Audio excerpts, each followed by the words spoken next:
This program comes to you by electrical transcription.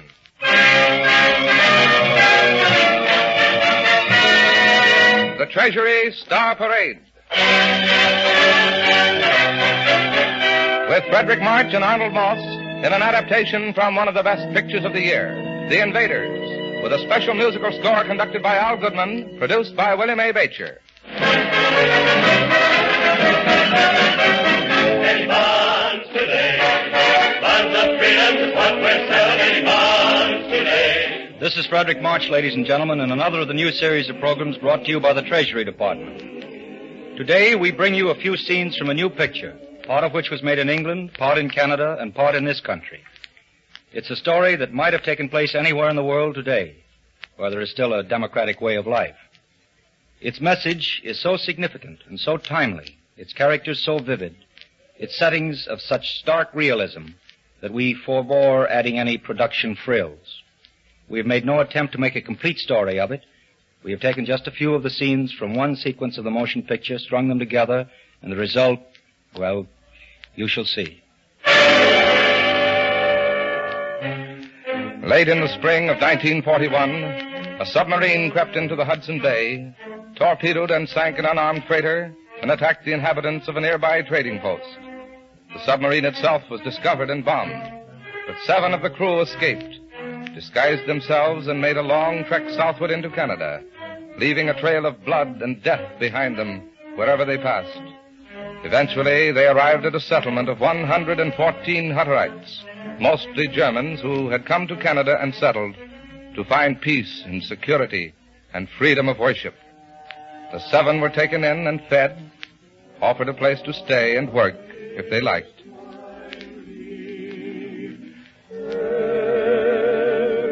On behalf of my friends and myself, I have to thank you for your kindness in giving us food and shelter. You are welcome. I hear you come from up north, in the woods, or down north, as we call it here. Yes. You just come out? Last week. Are you Germans? I ask, are you Germans? Yes. Are you ashamed of it? Of course not. Most of us are Germans. You may find some from the same part of the old country as yourselves. Come. Anna will make your beds. I will show you where to sleep.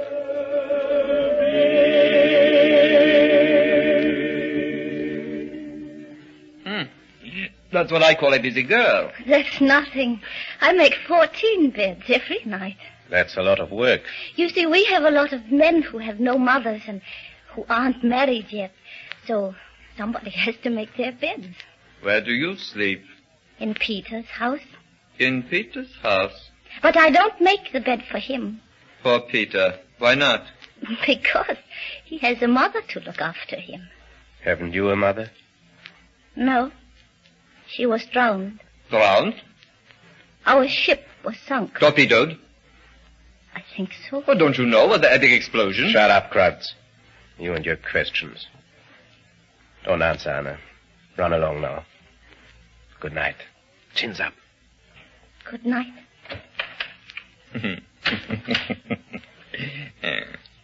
Nice quarters they've given us, eh? Very. May as well turn in. You will.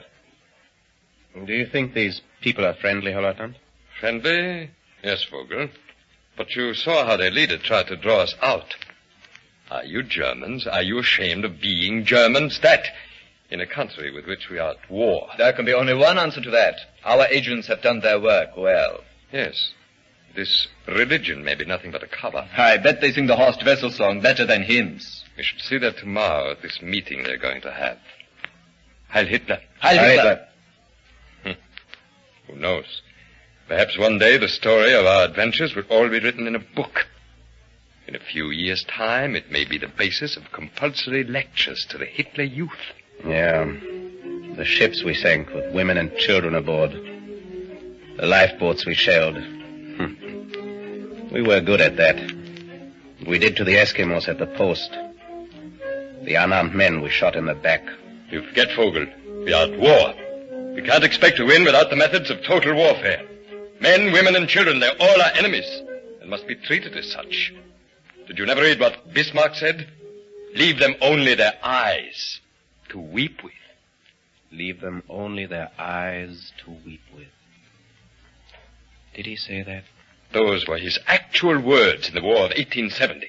You should study Bismarck. He was a great German. A great German. You know, Vogel, I'm worried about you. You're a good fellow, but you don't discipline yourself. You give way to emotions. It'll land you in trouble one of these days. Why don't you take an example from Kranz? A fine soldierly fellow. You could be just as good a Nazi as he if you tried. Are you listening, Vogel? Yes, Herr Lieutenant. Well, then think it over. Yes, Herr Lieutenant. Turn out the light and go to bed. Yes, Herr Lieutenant.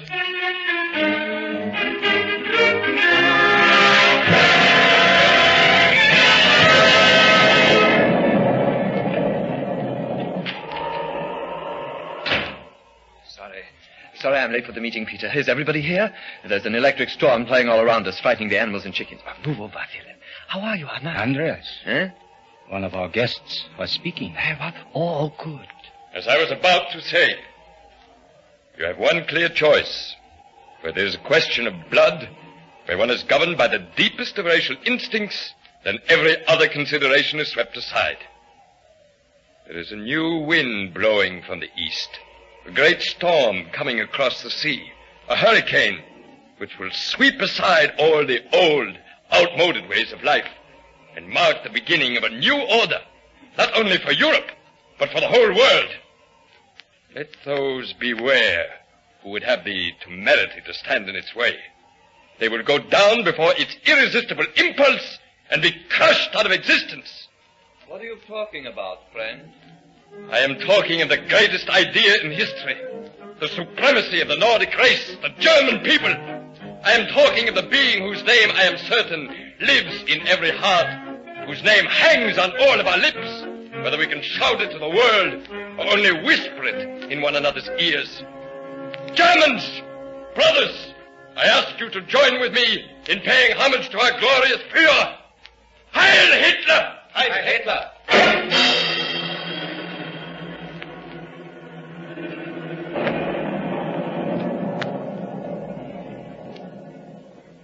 We do not ask where you come from or what brought you here, although you have left us in no doubt as to your beliefs. Someone has given you, no doubt deliberately, a completely false impression of us. We are only one amongst many foreign settlements in Canada. There are thousands of them in this part of the world, and they have been founded, some of them recently, some 80 years ago, by people who left their homes in Europe because of famine, because of starvation, because of racial and political persecution, and some, like ourselves, because of their faith. Some came only to find new land, new boundaries, a new world. But all have found here in Canada the security, the peace and tolerance and understanding which in Europe it is your Führer's pride to have stamped out. You call us Germans. You call us brothers. Yes, most of us are Germans. Our names are German. Our tongue is German. Our old handwritten books are in German script. But we are not your brothers. Our Germany is dead. However hard this may be for some of us older people, it is a blessing for our children. Our children grow up against new backgrounds, new horizons, and they are free to run and to laugh without being forced into uniforms, without being forced to march up and down the streets singing battle songs. You talk about the new order in Europe. The new order where there will not be one corner, not a hole big enough for a mouse, where a decent man can breathe freely. You think we hate you, but we do not. It is against our faith to hate. We only hate the power of evil which is spreading over the world. You and your Hitlerism are like the microbes of some filthy disease, filled with a longing to multiply yourselves until you destroy everything healthy in the world. No. We are not your brothers. What do you want? I have come to tell you that you can make your own bed. I don't want to work for you. That's all right, Anna. Run along now. Be quiet, Vogel. You'd better go, girl. You're Nazis, aren't you? Aren't you? We are not allowed to hate anybody. But I hate you. I believe you have escaped from an internment camp. I shall tell the police about you. You killed my father because he said your Führer was the Antichrist. You drowned my mother. I hate you. I hate you. So you're going to tell the police about us, are you? Little girl should be seen and not heard. That'll do, Kranz. What's the matter with you? That'll do. Vogel! Come along, Anna. I'll take you home. Lieutenant, we can't let them go. I'd like to see what you're going to do about it. Vogel! Yes, Herr Lieutenant? Have you forgotten who you are? No, Herr Lieutenant. Let the girl go and shut the door. I'll take her home, Herr Lieutenant.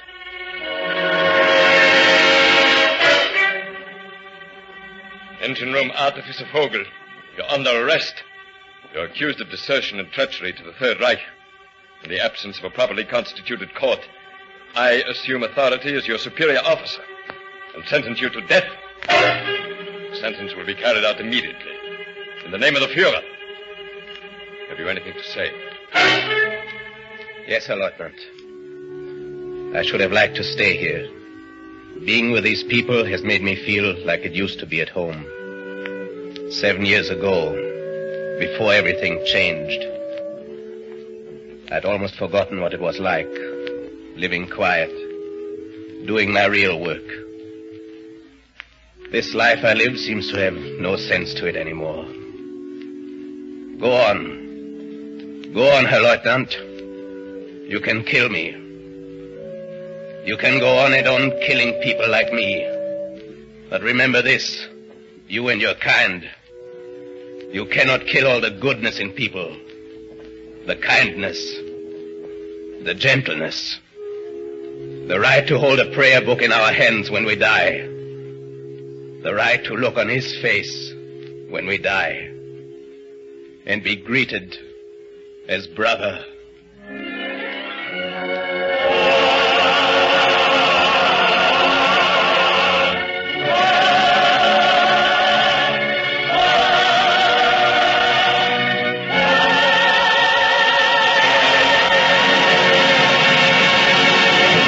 Thank you, Frederick March, Arnold Moss, Ann Shepard, and Stephen Schnabel.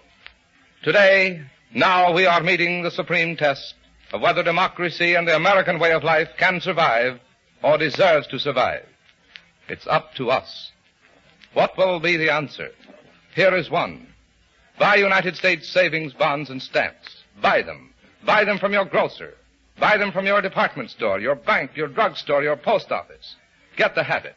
Budget part of your income every week and join the Treasury payroll savings plan wherever you work.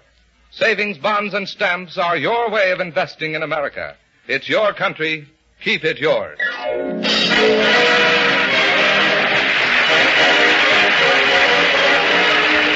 United States Treasury Department thanks the distinguished artists who donated their talents to this performance. Frederick March and the executives of Columbia Pictures for their generous permission to use the two scenes from their most worthy motion picture, The Invaders. Orchestra and chorus were under the direction of Al Goodman. Writing by Malcolm Meacham, John McCush, and Howard Block. Production by William A. Bates. This program was transcribed. This is Larry Elliott speaking.